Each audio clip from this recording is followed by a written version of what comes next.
and welcome to Season 5, Episode 2 of the Sajin Photography Podcast. My name is Jason Teal, and welcome back, photography enthusiast. Now, today's episode is all about capturing the magic of sunrise at Eupcheon Port near Gyeongju, South Korea. Before we dive any further into my photographic journey this day, I want to share a bit of historical context about this picturesque location because you might not have heard about this place. It's not Seoul or Busan or anything like that. Eupcheon Port is nestled on the southeastern coast of the Korean peninsula. Its charm lies in the rugged beauty of the volcanic rock formations that sort of closely resemble the ones on Jeju Island.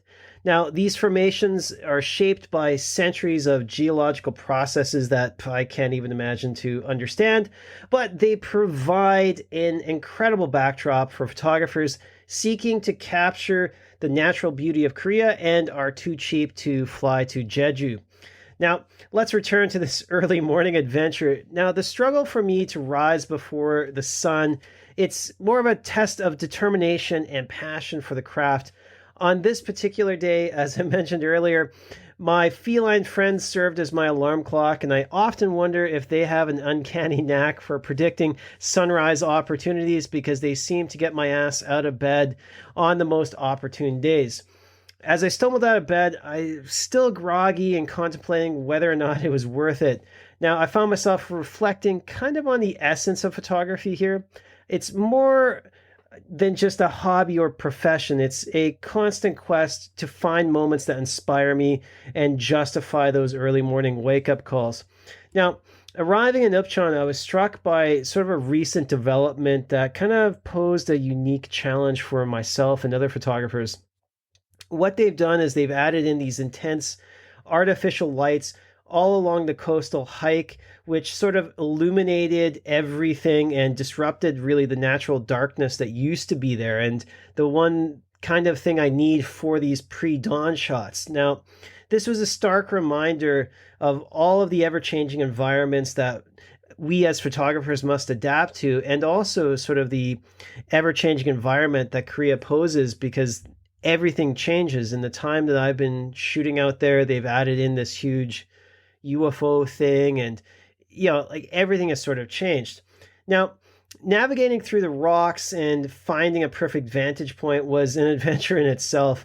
Eupcheon Port has some surprises beyond its natural beauty, including a swinging bridge for some reason, and believe it or not, they've put in a giant golden gorilla in front of a cafe along the road, but I promise we'll explore those curiosities in a future episode.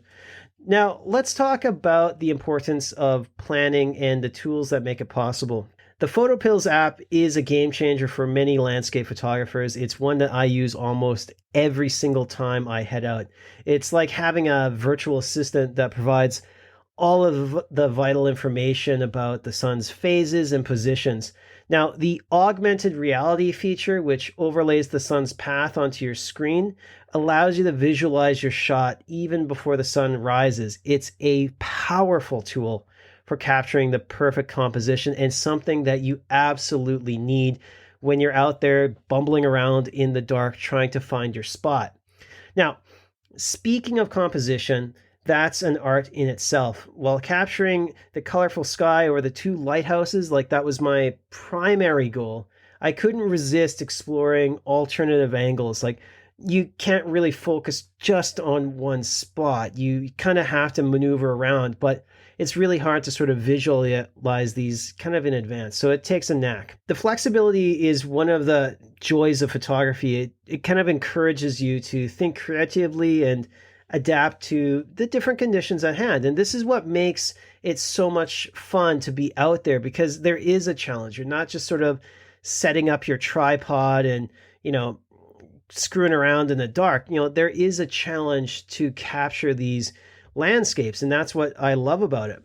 Now, let's kind of dive deeper into the use of my 10-stop neutral density filter. This is an essential piece of my gear, and it enables us photographers to capture like super long exposures. You've heard me review these in the past, and it just creates this dreamy ethereal effect that, it kind of blurs the water and the sky ignites with color, but it streaks the clouds and it just makes an amazing shot. However, this is not without its challenges, and you can't just dump the filter on and expect magic. The rapidly changing light during the sunrise means adjusting the exposure settings on the fly. You have to be able to anticipate what's going to happen next. I often slightly underexpose my shots as a precaution, ensuring that I can salvage the image even if the conditions sort of change dramatically, which they do. Now, once I had a few long exposures captured, I had to use those magnetic filter systems from K&F, because you can't be fumbling around trying to unscrew stuff and still manage a good shot. Now, these magnetic systems that I talked about in a previous episode, they save precious seconds. Really, they do. And it ensures that I don't miss a shot as I have in the past, as the sun kind of pops up at an alarming speed over the horizon. As I moved around to explore the different rock formations, I couldn't help but marvel at the ever-changing beauty of the sunrise. Like, trust me, like, it was amazing.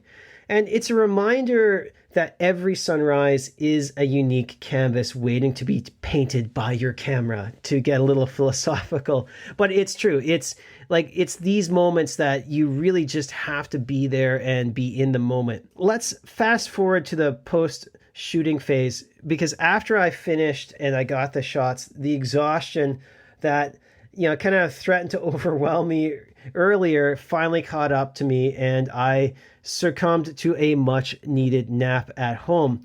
The joys of balancing photography with the demands of daily life, because I still had to work. That's the challenge. Like, I still had to be in the classroom later that day, so I had to catch up on sleep. So by the next evening, I was refreshed and ready enough to dive into the editing process. Now, editing for me is where the magic truly happens. It's the stage where I can fine-tune my images, enhancing the colors, contrast, and mood, and bringing out the full potential of these shots. Of course, not everyone likes it. Some people say I'm an idiot for doing what I do to these photos, but to me, this is my art. It's basically what I love to do, to make these images my own.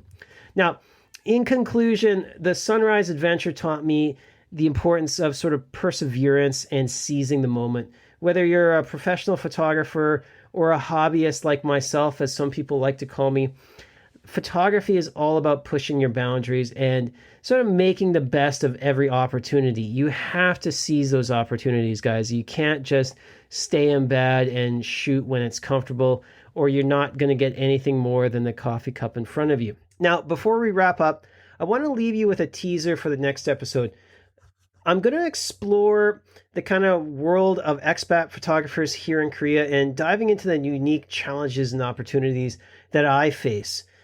Because from time to time, I've struggled with what to call myself, whether I'm a hobbyist or an aspiring professional. I really don't know. And I've heard some rumblings, in the side areas of this wonderful little peninsula that, some people don't really respect what I do. And at some point in time, I don't really respect what I do. So I'm going to explore those feelings in the next episode and sort of suss out what really title I should call myself. So, my fellow shutterbugs, keep chasing those moments, keep experimenting, and remember that every sunrise is a fresh chance to create something extraordinary. Until next time, take care, and may your cameras never stop clicking. Thank you for tuning in, guys, to this podcast. If you enjoyed today's episode, also don't forget to subscribe and share it with your fellow photography enthusiasts out there. I'll be back soon with more captivating stories and insights. Stay inspired and keep clicking and capturing the beauty of Korea and elsewhere. Goodbye for now.